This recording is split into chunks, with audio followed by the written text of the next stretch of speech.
वो एक middle class family से बिलोंग करता था। मैनहट्टन के इलीट डेल्टन स्कूल में मैथ टीचर की जॉब मिल गई। उसका ना ही रॉयल कनेक्शन था, ना कोई बिलियनर बैकग्राउंड। एप्स्टाइन असिस्टेंट से पार्टनर तक पहुंच गया। वो सडनली अल्ट्रा रिच कैटेगरी में एंटर कर चुका था। एक 14 साल के लड़की के पेरेंट्स पुलिस स्टेशन पहुंचते हैं। ये आइसोलेटेड इंसिडेंट नहीं है, ये सिस्टम है। कुछ ही महीनों में 35 माइनर विक्टिम आइडेंटिफाई हो चुके थे। केस स्ट्रॉन्ग था, FBI रेडी थी। जेफरी एप्स्टाइन को लाइफ इम्प्रिजनमेंट मिल सकती थी और फिर एक नेगोशिएशन चल रही थी। Charges drop, sentence 18 months, work release, private wing में रखा गया। वहाँ एक जर्नलिस्ट थी, जूलिया के ब्राउन। कैसे सिस्टम ने उनकी आवाज दबा दी। न्यूयॉर्क के फेडरल प्रोसिक्यूटर ने केस रीओपन किया। 6 जुलाई 2019 जेफरी एप्स्टाइन को अरेस्ट किया गया। Possible sentence up to 45 years। और फिर एक high security federal jail, suicide watch remove, guard sleep, cameras malfunction. 2025 में कुछ डॉक्यूमेंट रिलीज हुए, लेकिन जब लोगों ने उन्हें कहा तो सबसे पहले क्या देखा?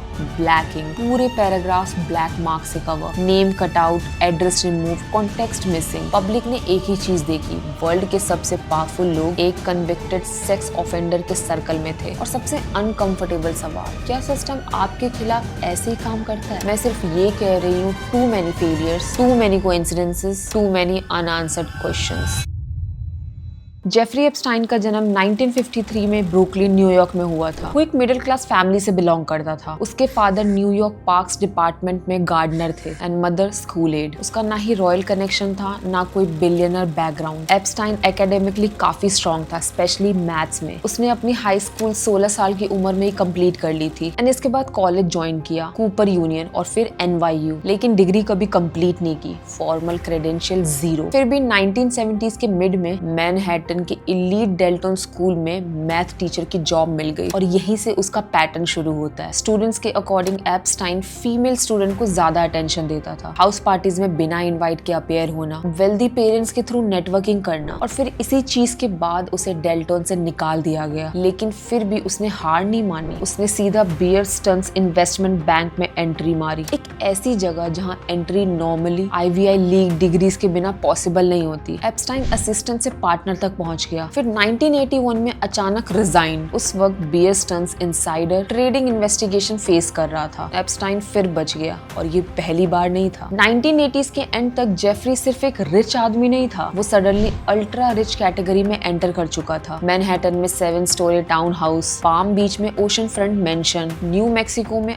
8000 एकड़ का रेंच और कैरेबियन में प्राइवेट आइलैंड। पर सवाल ये है कि एक ऐसा इंसान जिसके पास IVI लीग डिग्री नहीं थी, ना वेरीफाइड इन्वेस्टमेंट ट्रैक रिकॉर्ड और ना ही कोई पब्लिक हेज फंड एम्पायर, वो इतना पैसा लाया कहां से? एप्स्टाइन कभी भी ओपनली अपने क्लाइंट्स का नाम नहीं बताता था। वो कहता था, I only manage money for billionaires. उसकी फर्म J. एप्स्टाइन एंड को पेपर पर एग्जिस्ट करती थी, लेकिन रियल ऑपरेशन का स्ट्रक्चर इनविजिबल था। और फिर एंट्री होती है एक नाम की, लेक्सी वेक्सनर, विक्टोरिया सीक्रेट का फाउंडर, अमेरिका का रिचेस्ट बिजनेसमैन में से एक। एंड ये कनेक्शन नॉर्मल नहीं था। 1990s के शुरुआत में वेक्सनर ने एप्स्टाइन पे इतना ट्रस्ट किया था कि उसे power of attorney they the. Power of attorney का मतलब सिंपल नहीं होता। इसका मतलब होता है तुम लीगली किसी इंसान को अपनी फाइनेंशियल लाइफ का कंप्लीट कंट्रोल दे रहे हो। Investment, asset transfer, property purchases, money movement, सब कुछ। और यहीं से एप्स्टाइन की रियल ट्रांसफॉर्मेशन शुरू होती है। सडनली मैनहट्टन का 71st स्ट्रीट वाला टाउन हाउस, जो रिपोर्टेडली $50 मिलियन के आसपास वैल्यू था, उसके नाम ट्रांसफर हो जाता है। Palm Beach mansion, New Mexico ranch, luxury lifestyle.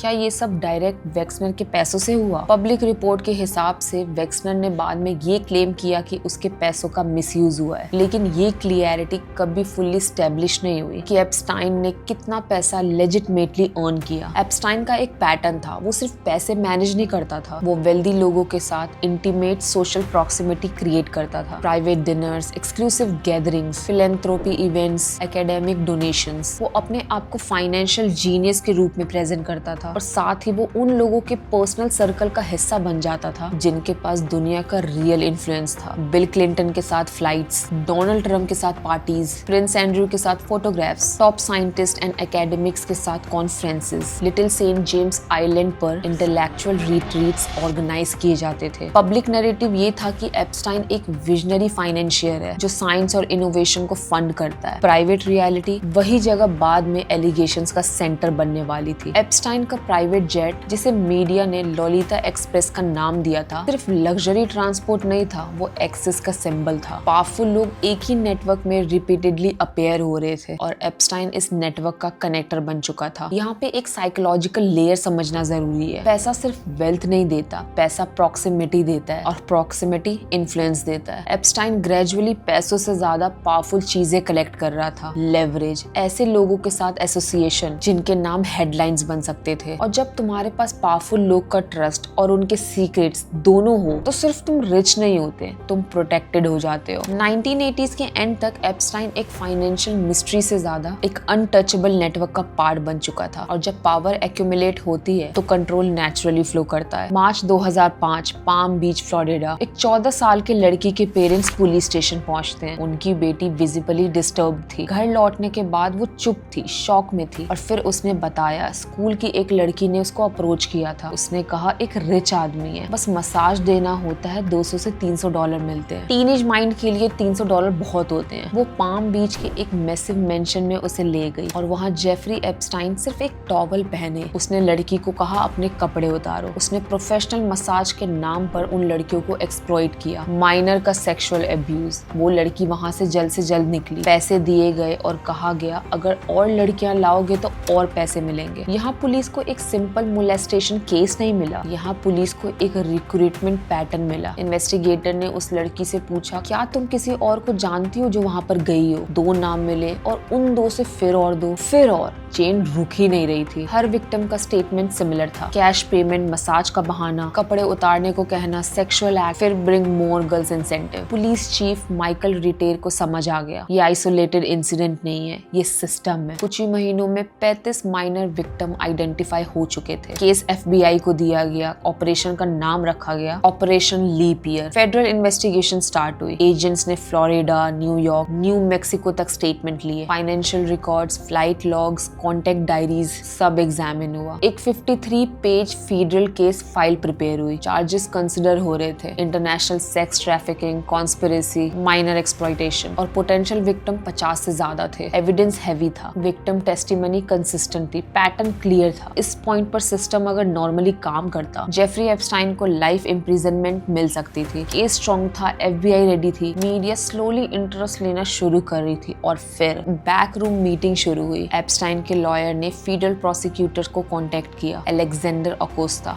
यहाँ से कहानी क्राइम से पॉलिटिक्स में एंटर होती है। 2007 मियामी के US अटॉर्नी ऑफिस में एक नेगोशिएशन चल रही थी। पब्लिक को पता नहीं था, विक्टिम को पता नहीं था, लेकिन जेफरी एप्स्टाइन के लॉयर्स फेडरल प्रोसिक्यूटर से मिल रहे थे। लीड प्रोसिक्यूटर था अलेक्जेंडर। एप्स्टाइन के पास बेस्ट लीगल टीम थी, high power defence attorney, farmer federal officials, political connections. Close door meeting हुई और फिर साइन हुआ नॉन प्रोसिक्यूशन एग्रीमेंट। ये एक लीगल डॉक्यूमेंट था, लेकिन असल में ये एक शील्ड था। डील के टर्म्स क्या थे? Federal sex trafficking charges drop, conspiracy charges drop, international trafficking charges drop. Epstein के पोटेंशियल को कॉन्स्पिरेटर्स को भी इम्यूनिटी, मतलब और जो लोग इन्वॉल्व थे उनको भी प्रोटेक्शन मिली। और एप्स्टाइन को क्या करना था? सिर्फ 2 स्टेट लेवल चार्जेस एक्सेप्ट करने थे, which is soliciting prostitution, procuring a minor of prostitution. ये फ्रेमिंग देखो, सेक्स ट्रैफिकिंग ऑफ माइनर्स को रिड्यूस करके बना दिया गया प्रोस्टिट्यूशन चार्जेस। लैंग्वेज चेंज हो गई और सबसे शॉकिंग बात, विक्टिम को इन्फॉर्म तक नहीं करा गया। 2008 में एप्स्टाइन कोर्ट में अपेयर हुआ।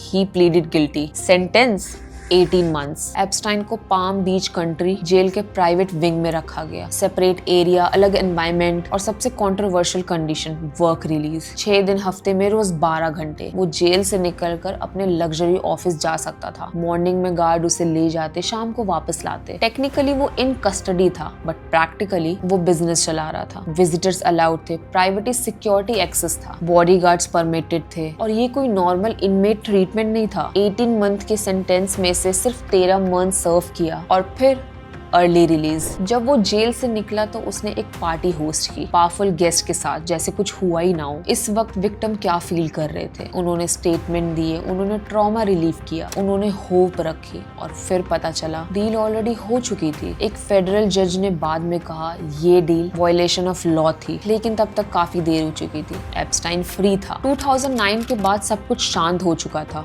जेफरी एप्स्टाइन जेल से निकल चुका था, ऑफिशियली कन्विक्टेड, टेक्निकली पनिश्ड, लेकिन प्रैक्टिकली फ्री। वो फिर से मैनहट्टन के पास 71st स्ट्रीट मेंशन में रह रहा था। प्राइवेट जेट फिर से उड़ रहे थे। लिटिल सेंट जेम्स पर फिर से गेस्ट आ रहे थे। पावरफुल लोग उसके साथ दिख रहे थे। केस क्लोज समझा जा चुका था, लेकिन एक जगह साइलेंस नहीं थी। Miami Herald news room. वहाँ एक जर्नलिस्ट थी, जूलिया के ब्राउन। ब्राउन ने महीनों नहीं सालों तक काम किया। वो विक्टिम्स को ढूंढती थी, उन लड़कियों को जो अब ग्रोन वुमेन बन चुकी थी, जो शायद फिर से कभी बोलना नहीं चाहती थी। उन्होंने उसे बताया कैसे उन्हें रिक्रूट किया गया, कैसे उन्हें पैसे दिए गए, कैसे उन्हें मैनिपुलेट किया गया, कैसे सिस्टम ने उनकी आवाज दबा दी। ब्राउन ने 1000 ऑफ पेजेस डॉक्यूमेंट रिव्यू किए, sealed records, court transcripts, internal communications, और फिर नवंबर 2018 में मियामी हेरल्ड ने एक मल्टी पार्ट इन्वेस्टिगेशन सीरीज शुरू करी, perversion of justice. Title he system के अगेंस्ट एक्यूजेशन था। सीरीज ने एक्सपोज किया secret non prosecution agreement, victim को इनिशियली अनइन्फॉर्म्ड रखा गया, फेडरल प्रोसिक्यूटर ने डील को सील किया, पावरफुल लॉयर्स ने बिहाइंड द सीन प्रेशर डाला, आर्टिकल वायरल हो गया, नेशनल मीडिया ने पिकअप किया, पब्लिक आउटरीच इरप्ट हुआ। सोशल मीडिया में बार बार एक सवाल पूछा गया, why was he protected? Political pressure build हुआ। न्यूयॉर्क के फेडरल प्रोसिक्यूटर ने केस रीओपन किया, इस बार फ्लोरिडा नहीं, सदर्न डिस्ट्रिक्ट ऑफ न्यूयॉर्क, और इस बार टोन काफी ज्यादा डिफरेंट थी। 2019 ग्रैंड ज्यूरी ने चार्जेस अप्रूव किए। 6 जुलाई 2019 जेफरी एप्स्टाइन को अरेस्ट किया गया न्यू जर्सी एयरपोर्ट पर। प्राइवेट जेट से उतरते वक्त इस बार हैंडकफ्स लगे। कोर्ट में उसकी बेल डिनाई की गई। प्रोसिक्यूटर्स ने कहा he is a flight risk, he is extremely wealthy, he owns a private land, possible sentence up to 45 years। Victims court के बाहर खड़ी थी। उन्होंने कैमरा के सामने कहा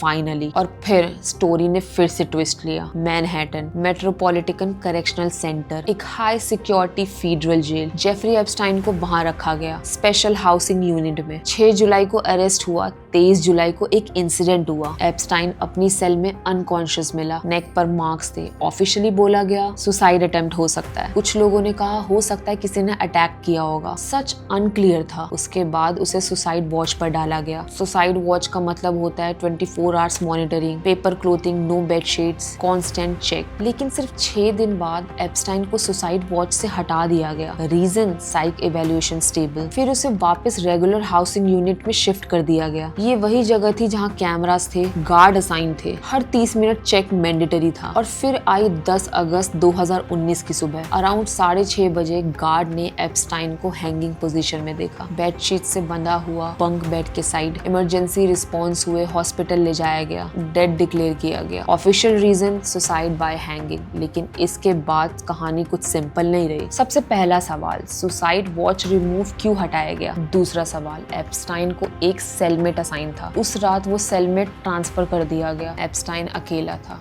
फिर आता है तीसरा सवाल, 2 करेक्शनल ऑफिसर ड्यूटी पर थे, उनका काम था हर 30 मिनट में सेल को चेक करना। बाद में इन्वेस्टिगेशन में पता चला उन्होंने चेक्स परफॉर्म नहीं किए। रिपोर्ट्स के मुताबिक वो सो गए थे और जो लॉगबुक एंट्रीज थी वो बाद में फिल की गई। चौथा सवाल, कैमरास। एमसीसी के हॉलवे के कैमरास उस रात मेल फंक्शन कर रहे थे। कुछ कैमरास फुटेज रिकॉर्ड नहीं कर रहे थे। एक कैमरा के फुटेज में गैप था और उस रात suicide watch remove, cameras removed, guard asleep, cameras malfunction. Public के लिए ये कोइंसिडेंस नहीं था। इंटरनेट पर एक लाइन वायरल हुई, एप्स्टाइन डिडंट किल हिमसेल्फ। ये मीम बन गया, पॉलिटिकल स्लोगन बन गया। यूएस डिपार्टमेंट ऑफ जस्टिस ने इंटरनल इन्वेस्टिगेशन की। कंक्लूजन, क्रिमिनल कॉन्स्पिरेसी का एविडेंस नहीं मिला। एडमिनिस्ट्रेटिव फेलियर्स थे। गार्ड्स को चार्ज किया गया फॉल्स रिकॉर्ड्स के लिए। लेटर प्ली डील हुआ, केस क्लोज। एप्स्टाइन के डेथ के बाद केस खत्म नहीं हुआ। एक्चुअली वहीं से एक नया फेज शुरू हुआ। 2020 के बाद से लेकर 2024 से 25 यूएस इलेक्शन साइकिल तक एप्स्टाइन फाइल्स एक लीगल डॉक्यूमेंट से ज्यादा ज्यादा एक पॉलिटिकल वेपन बन गया। हर साइड अपना नैरेटिव बना रही थी। एक कैंप का कहना था क्लाइंट लिस्ट रिलीज करो, दूसरा कैंप कह रहा था ऑलरेडी जो रिलीज हो चुकी है वो काफी है। कैंपेन्स रैलीज में स्लोगन्स आए, इंटरव्यूज में प्रोमिसेस दिए गए। कुछ लीडर्स ने ओपनली कहा अगर हम पावर में आए तो एप्स्टाइन फाइल्स डीक्लासिफाई करेंगे। पब्लिक एक्सपेक्टेशन बिल्ड हो गई। लोग सोच रहे थे अब फाइनली सच सामने आएगा। 2025 में कुछ डॉक्यूमेंट रिलीज हुए, लेकिन जब लोगों ने उन्हें कहा तो सबसे पहले क्या देखा?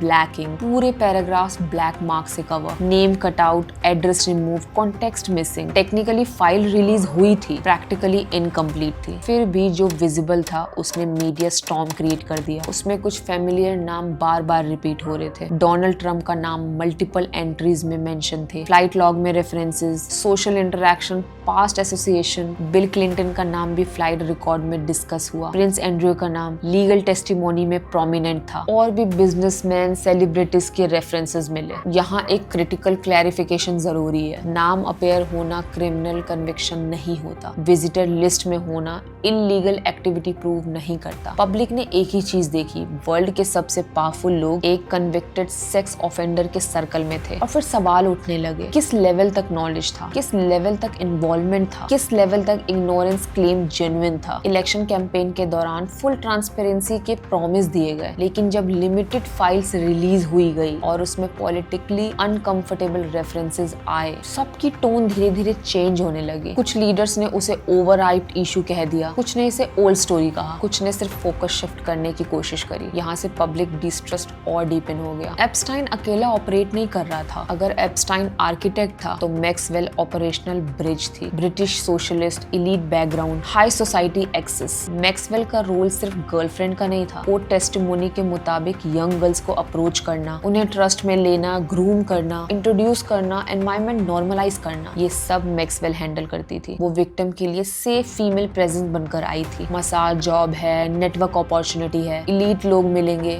ग्रेजुअली बाउंड्रीज शिफ्ट होती थी। विक्टिम ने कोर्ट में बताया कि मैक्सवेल ने उन्हें मैनिपुलेट किया और कभी कभी डायरेक्ट प्रेशर भी डाला। एप्स्टाइन ट्रायल कभी खत्म ही नहीं हुआ। 2021 में ट्रायल शुरू हुआ। विक्टिम ने ओथ के नीचे टेस्टिमनी दी, एविडेंस प्रेजेंट हुए, क्रॉस एग्जामिनेशन हुआ। दिसंबर 2021 में ज्यूरी ने मैक्सवेल को गिल्टी पाया मल्टीपल काउंट्स पर, including sex trafficking of minors. June 2022 में सेंटेंसिंग हुई, 20 इयर्स इन फेडरल प्रिजन। ये पहली बार था जब इस एंटायर नेटवर्क में किसी टॉप इनसाइडर को सीरियस फेडरल पनिशमेंट मिली।